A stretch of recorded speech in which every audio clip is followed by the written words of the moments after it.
Imagine it is early morning, right? You're the very first one awake in the house, and your Great Pyrenees is just lying right by the kitchen door, basically blocking the entire hallway. Oh yeah, just a giant fluffy roadblock. Exactly. And, you know, they aren't totally asleep, but they aren't fully on high alert either. They're just quietly, methodically tracking the house as it wakes up. Like someone walks into the kitchen for coffee and that massive head lifts. Right. A kid drops a heavy backpack a little too loudly in the other room, and the head turns, ears pivoting. Outside, a delivery truck rumbles past. A neighbor's dog barks somewhere down the street, and your dog gives one deep, resonant, chest-rattling bark. Just one. Yep. Just to let everyone know they're there. And then they settle right back down onto the floor like absolutely nothing happened. Though, I mean, we should probably mention that when they settle back down, they're settling onto a fresh, highly visible layer of white hair that is, already gathering on the floor right where they were just lying. Oh, naturally. I mean, that's just part of the decor now. Pretty much. But sitting there, looking at that giant dog holding down the hallway, you realize your house just operates differently now. It feels fuller. It definitely feels safer, but it also feels significantly more complicated. So, okay, let's unpack this. Because our mission for this deep dive is to explore the honest, daily reality of living with this giant breed. It's an important mission, honestly. Right. We've looked at their history, their health, their puppyhood, and the sources. But today, we aren't just reading breed stats. We're looking at what living in that complicated, guarded house actually looks like on a random Tuesday. We are not making a highlight reel today, and we are not creating a warning label either. No, and I think that's the right approach. We're really aiming for total honesty here. When you are dealing with a breed that has a physical body this massive, a voice this booming, and a heart this fiercely loyal, I mean, the only fair way to evaluate if they belong in your life is to look at the unvarnished reality of their day-to-day existence. Absolutely. So if you are considering bringing this dog into your home, or if you just really want to understand the mind of a giant guardian, you need to know what it genuinely feels like. Yeah. And to understand that, I think we have to start by looking past that kitchen door to the physical space outside. The yard. Yeah, the guard. Because there's this massive underlying assumption out there that if you get a Great Pyrenees, you basically just need to own a massive farm. Like acreage is mandatory. Right, the myth of acreage, as it's often called. It's a surprisingly common misconception. People naturally equate a giant dog with a need for endless square footage, assuming that, space automatically equals success. But it doesn't. Not at all. When you look at what constitutes a good fit for this breed, it actually comes down to infrastructure and management far more than pure real estate. I mean, a giant sprawling yard gives a dog room to roam, sure, but it doesn't automatically create a good or safe life for them. What actually matters is whether that yard is secure. Okay, so when you say secure, are we just talking about, like, standard backyard fencing, or is this a totally different level of containment? Oh, it's an entirely different level. We're talking about fencing that can physically hold back a motivated 100-plus pound dog who has just decided there's a threat on the other side. Wow. Yeah, standard chain link often just doesn't cut it. They can lean on it, bend it, climb it. It means installing heavy-duty gates that latch properly and securely every single time. It means building established, airtight routines around your front and back doors so the dog isn't just, sleeping out unsupervised the second you grab the mail. Which naturally makes me think about the complete opposite extreme, Oh, right. the apartment question. Oh, boy. Yeah. Because reading through the sources, they paint a pretty bleak picture Yeah. of trying to squeeze a Great Pyrenees into an apartment setting. It is notoriously difficult. And it's not just because the dog takes up half the living room. It's a compounding series of logistical problems. Right. You have the sheer volume of the bark combined with the proximity of neighbors who are literally sharing your walls. That's a noise complaint waiting to happen. Exactly. Then you factor in the physical toll of the building itself. If you're using stairs every day, that is incredible daily wear and tear on their giant joints, which are already prone to orthopedic issues. Oh, that makes sense. And if you use an elevator, you have to manage a giant guardian breed in a tiny metal box with strangers. Plus, apartments tend to have limited immediate access to the outdoors, and they often retain a lot of heat, which is just brutal for a mountain dog. Yeah, the heat retention alone sounds miserable for a dog wearing a permanent winter coat. Yeah. But I want to pivot back to that big yard for a second because I want to challenge this idea of just providing space. Let's say I buy a house with 2 acres, slap up a decent fence, and just leave the dog out there to run around. Okay. Isn't that essentially like buying a teenager a massive drum kit, putting them in the garage, leaving for the weekend, and then acting entirely shocked when the neighbors call the cops about the noise? What's fascinating here is that the sources essentially use that exact logic. They refer to an unmanaged yard as a barking rehearsal space. A barking rehearsal space. That is such a vivid way to picture it. Right. It captures the mechanism perfectly. If you just leave a Great Pyrenees outside to their own devices, they aren't going to casually sunbathe and play with a tennis ball. They're not playing fetch. No, they will default to their genetics. They will spend all day pacing the fence line, actively seeking out and reacting to absolutely everything on the other side. Cars, walkers, a plastic bag blowing in the wind, stray leaves. Just nonstop patrolling. Exactly. They aren't getting a better quality of life just because they have more grass. You're simply giving them a massive stage to practice their guarding instincts entirely unchecked. Here's where it gets really interesting, because that barking rehearsal space leads us directly into the soundtrack of living with this dog. Let's talk about the reality of their voice. It's a big voice. Huge. And night alerting in particular is deeply tied to their guardian heritage. I think people assume a barking dog is just a bored dog. That is a crucial distinction to make, honestly. If you leave, say, a golden retriever alone in a yard all day, it might bark out of sheer boredom or frustration, but a Great Pyrenees barking at 2 a.m. is a completely different psychological event. Because it's hardwired? Yes. They were bred for centuries to watch over vulnerable flocks in the harsh mountains surrounded by actual predators. To them, a bark is a functional tool. It is their primary weapon. A weapon. Wow. Yeah. It says, I am here, I am massive, I see you, and you need to stay away. It is profoundly meaningful communication. It is not background noise. So as a listener, you really have to do a harsh reality check right now. Look at your actual living situation. Look at your neighbor's bedroom window. Can your setup handle a deep, booming, chest-vibrating bark in the middle of the night? It might be the single most critical question a potential owner can ask themselves. Now, it is important to note that the barking can be managed. But managed how? What does that actually look like in real life? Well, it looks like an active daily strategy. You manage it by bringing the dog inside to sleep at certain hours so they aren't out patrolling the yard all night.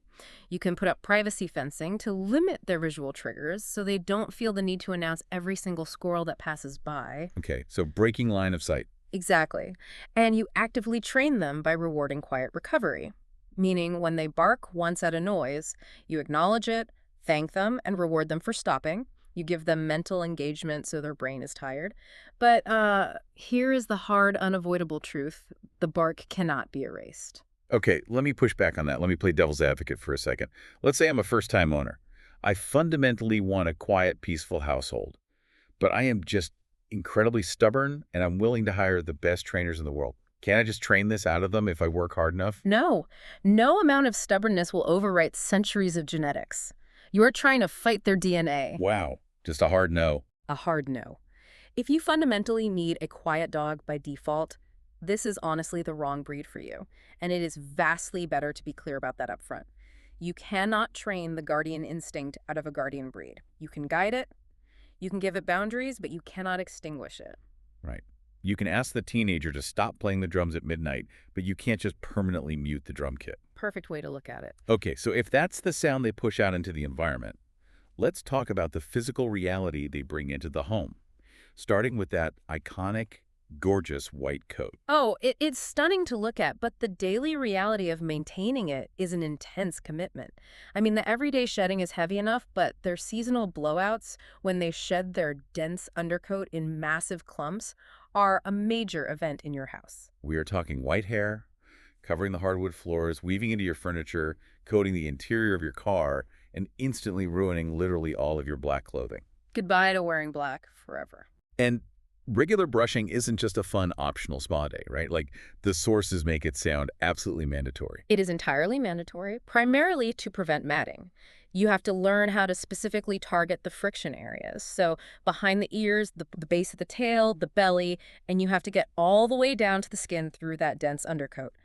If you just gently brush the top layer, you aren't actually doing anything. Wait, reading between the lines of the grooming section, it sounds like I'm not just trying to make them look pretty. Is this daily brushing essentially an undercover health inspection? This raises an important question, Yeah. and you hit the nail on the head. Brushing is absolutely a daily medical exam. Really? Yeah, it is your primary opportunity to put your hands on the dog and check for ticks, burrs, trapped dirt, trapped moisture, and hidden skin irritations or hot spots. Because you just can't see it otherwise. Exactly. All of those things hide incredibly easily under inches of thick fur. If you aren't physically parting the hair and looking, you will miss a minor issue until it becomes a major infection. And that dense coat brings up another physical reality, which is the climate. Because they're literally named after a mountain range, I think people assume they are just invincible to weather. They handle sub-zero weather beautifully, but they do not get a free pass on the heat. And this is where owners in warmer climates have to be incredibly careful. That dense undercoat traps heat. If you live in a warm climate, your entire daily routine has to shift in the summer. What does that shift look like mechanically? Like, how does my day change? Well, walks can only happen very early in the morning or late at night once the sun is fully down. Deep shade and fresh, cool water must always be available. You have to rigorously test the pavement with your own hand to protect their paw pads from burning. Just to make sure it's not too hot. Right. And you have to actively watch them for the biological signs of overheating. Heavy, uncontrollable panting, excessive drooling, or sudden lethargy and confusion. So you can't just toss them in the backyard in July while you go to work and hope for the best. That would be incredibly dangerous. And keeping them physically safe and healthy ties directly into the financial footprint of housing this giant physical presence. The adoption fee or the initial purchase price is genuinely just the entry point. It's just the cover charge to get in the door. Yes, and the ongoing subscription cost is steep. You are looking at massive monthly food bills, giant breed beds, which are surprisingly expensive, reinforcing and repairing fences. Oh, I hadn't even thought about the beds. Yeah, everything is supersized. When they reach their senior years, you'll likely need to purchase ramps, because safely lifting a 130-pound dog with arthritic hips into an SUV is incredibly difficult for most people. And all veterinary costs, medications, anesthesia, prevention are scaled up to match their body weight. And speaking of veterinary realities, the sources highlight a very specific emergency care awareness needed for this breed. They talk about bloat, but they don't really explain what that means mechanically. Why is it such a terrifying reality for these dogs? Bloat, which is formerly known as gastric dilatation volvulus, or GDV, is a life-threatening emergency primarily seen in deep-chested giant breeds like the Pyrenees. Mechanically, what happens is the dog's stomach fills with gas, food, or fluid, and then it actually twists in on itself. Oh, wow. Wait, it physically flips over? Yes, it flips, completely trapping the gas inside and cutting off the blood supply to the stomach and sometimes the spleen. That sounds horrific. It is. It can be triggered by eating a massive meal too quickly or heavy exercise immediately after eating or drinking large amounts of water. If it happens, it is an immediate drop-everything race to the emergency vet for surgery. It is fatal if untreated. And what are the signs? Owners have to know the warning signs. Things like a swollen, hard belly, unproductive vomiting where they try to throw up but nothing comes out, and extreme restlessness. That is terrifying, but incredibly important to know. So a giant dog demands a giant care plan. Let's shift gears and look at how this large, shedding, barking, expensive guardian actually interacts with the living beings inside that environment. The social ecosystem of the house. This is often where the breed shines the brightest. But paradoxically, it's also where you, as the owner, need to provide the most active supervision. They are famous for being exceptionally affectionate and remarkably gentle with children in their family. But the sources are flashing neon warning signs that supervision is always required. Always. And it makes sense when you think about the physics of it. Even the gentlest, most well-intentioned Great Pyrenees can knock a small toddler completely across the room entirely by accident, just by turning around too fast during an enthusiastic greeting. Exactly. The physics of their size is a major factor, but the structure of the household is the other piece. Children have to be explicitly, repeatedly taught how to interact with a dog this size. They have to learn no climbing on the dog like a jungle gym, no pulling ears or tails, no chasing them when they want space. Boundaries, basically. Huge boundaries. And crucially, they cannot disturb the dog while it is eating or sleeping. There's also a really fascinating note in the sources about how their specific guardian nature applies to kids. It says that their natural attachment to one specific child can actually tip over into overprotectiveness if the adults don't give it structure. Why does that happen? It really comes down to threat assessment. Yeah. If a Pyrenees decides that they are the primary guardian of a specific 5-year-old in the house, they're going to view the entire world through that lens. Okay. If that 5-year-old has a friend over and they start play wrestling or screaming in the backyard, the dog doesn't understand the nuances of human play. To a guardian breed, screaming and tackling looks like a predator attacking their charge. So the dog steps in to stop the attack. Exactly. The adults in the family have to actively guard the dog's boundaries to prevent that kind of unhealthy fixation, teaching the dog that the adults are in charge of safety, not the dog. Okay, so that's the family. What about visitors? The delivery drivers, dropping off packages, unannounced neighbors walking into the yard, the doorbell ringing. I was thinking about this, and it feels like this dog is essentially a bouncer at a very exclusive club. And if you, the club owner, don't stand at the door with the guest list, that bouncer's going to start making their own rules about who gets in. That is the perfect analogy. And let's extend that. If you don't give the bouncer a guest list and you aren't standing there checking IDs with him, he is going to look at the delivery guy in a weird, bulky uniform marching up a driveway and decide, nope, you don't meet the criteria, you are a threat, and I am not letting you near the door. Because they are naturally suspicious. Yes, many are naturally reserved or watchful around strangers, and it's vital to understand that isn't a flaw in the dog, it is their design. But it means you must manage the door. So you have to step up. Right. You have to use leashes or baby gates during those first chaotic few minutes when someone arrives. You have to show the dog that you are welcoming the person in. You reward the dog for calm observation rather than forcing a reserved dog to be pet by a stranger they aren't sure about yet. If you don't build a predictable, safe routine for visitors, there will be friction. What if the visitors aren't humans, but permanent residents, like other pets? People bring these dogs into homes that already have cats, or smaller dogs, or even backyard chickens. Introductions across species need incredible structure. You cannot just rely on a vague notion of their guardian instinct to automatically make them gentle with every single animal they meet. That's not magic. No, it requires highly supervised, gradual introductions. You have to manage resources very carefully, meaning you don't leave high-value food or toys lying around, so there is absolutely no reason for competition to spark between the animals. So you can't just toss a new kitten into the living room, point at the Pyrenees, and say, okay, be a good guardian. Definitely not. And the same goes for livestock. Integrating a guardian dog with livestock requires specific experience and slow conditioning. Also, while we are exploring their social needs, we really need to reframe this widely discussed idea of their independence. Oh, I'm glad you brought that up. Yeah. Because they are famous for being independent thinkers. They were bred to sit alone on the side of a mountain and make their own life or death decisions without a shepherd telling them what to do. That is completely true. They are fiercely independent thinkers. But the critical mistake people make is assuming independence means they are okay with isolation. Being an independent thinker does not mean they want to be ignored in a backyard. They want to be near their family, or at the very least, positioned strategically somewhere they can watch over the comings and goings of the home. They want to be on duty, but they want to be on duty for you. Yes, separation distress is a very real issue for this breed. Boredom and isolation can genuinely exacerbate their barking and lead to highly destructive behavior. If a Pyrenees is experiencing severe separation distress, tearing up doors, or panicking, you might even need to bring in a professional behaviorist. So what does this all mean? We have talked about the space requirements, the nightly barking, the heavy grooming, the emergency costs, the toddlers, the bouncer mentality. How does a normal person actually manage all of this on a day-to-day basis? Walk me through what a typical Tuesday actually looks like. If we connect this to the bigger picture, the first thing to realize is that training this dog is not a 1-hour class you drive to on a Saturday morning.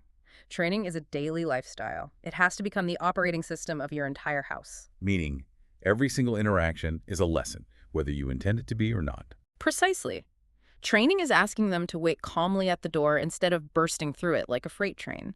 It's practicing a polite, 4 paws on the floor greeting when you come downstairs in the morning. It's rewarding them for cooperating while you brush out a tough mat on their back leg. Your household is constantly teaching this dog. So, if using their weight to pull you toward the front door gets them outside, they learn that pulling works. If barking loudly in your face gets you to look up and engage with them, they learn to bark for attention. Yes, and because of their size, consistency across the entire family is the only way to keep daily life manageable as they mature. And that lifestyle of management extends to leaving the house, too. Traveling with the Pyrenees takes heavy logistical planning. Oh, I bet. You have to factor in having a car large enough for them to actually stand up and turn around in, Right. plus managing the heat in the back of that car. Yep. Good luck finding a quick hotel room without a strict weight limit. Plus, in public spaces, you need serious practiced leash control, Right. because letting a Great Pyrenees off-leash at a park is genuinely risky. Right. It is. Their recall, meaning their reliability to come running back to you when called, is notoriously selective. Again, they were bred to make their own decisions on the mountain, not to blindly obey commands like a border collie. So when we look at that typical Tuesday you asked about, an ideal routine has to be very structured. Walk me through it. Well, it starts with a morning toilet break, paired with a quick check of the fence line to satisfy their need to patrol. Then, a walk while the morning weather is still cool. Next is measured meals, no free feeding, so you can manage their weight and monitor their appetite to catch health issues early. Then a daily grooming touch point. Just a few minutes with the brush to check the skin. Yes. Followed by a protected, quiet rest time. Woven training moments throughout the afternoon asking for sits, waits, and downstays. And then a consistent, planned evening routine specifically designed to manage that nighttime barking we discussed. And if you have a senior dog, you are adding in a daily comfort check. Honestly assessing how they moved that day, how eager they were to eat, looking for subtle signs of joint pain. It is a comprehensive full-time system. I have to ask, especially for a first-time dog owner. The pictures online show this beautiful, gentle, fluffy white cloud cuddling softly with a lamb. Is that gentle temperament basically a trap if a new owner isn't actually ready for the sheer volume of work we just described? It can absolutely be a trap. A Great Pyrenees can work for a beginner, but only a beginner who is fiercely, radically prepared for all the realities we just unpacked. The nocturnal barking, the sheer physics of their size, the fencing requirements, the grooming, the emergency costs. They have to genuinely want a true guardian dog with all of its deep complexities, not just a pretty white companion they saw on social media. You have to want the messy reality, not the perfectly framed photograph. That is the perfect way to summarize it. But I really don't want us to end this deep dive on what feels like a heavy, intimidating checklist, Yeah. because the sources are very clear about the other side of this coin, the reward. Why do people do all this work? Why build the secure fences and brush out the undercoat and carefully manage the front door? Because when the fit is right and the management is in place, it is absolute magic. It really is. The reward is this incredible, grounding, calm presence in your home. It's the deep, unspoken loyalty. It is the feeling of having a quiet, powerful guardian completely woven into the daily rhythm of your family. It goes right back to that scene by the doorway we talked about at the beginning. That single, quiet bark that just says, everything is noticed, I am on duty, and everything is fine. A Great Pyrenees doesn't just live in a home. It changes the home's rhythm entirely. And for the right family, that change is beautiful. It makes every single bit of the planning and the dog hair worth it. Speaking of planning, I want to let you know that in our final deep dive of the season, we're going to build a complete lifetime health checklist for this breed. We will cover everything from puppyhood bone development through their senior years, so you know exactly what mechanisms to watch for. It will be a highly practical way to wrap up our exploration of this breed. But for today, I want to leave you with one final thought to mull over. We spend so much time talking about how the Great Pyrenees guards the family, the house, the kids, the perimeter. But consider this. Bringing this breed into your home actually requires you to become a guardian, too. You have to guard their boundaries from a world that doesn't understand them. You have to guard their peace from overenthusiastic strangers at the door. You have to guard their physical health against the heat and the hazards of their own size. To live with a guardian dog is to slowly, deliberately learn how to become one yourself. Think about that the next time you see them lying quietly by the kitchen door, watching the house wake up. This deep dive is for educational purposes only. If you're concerned about your dog's health, always consult your veterinarian.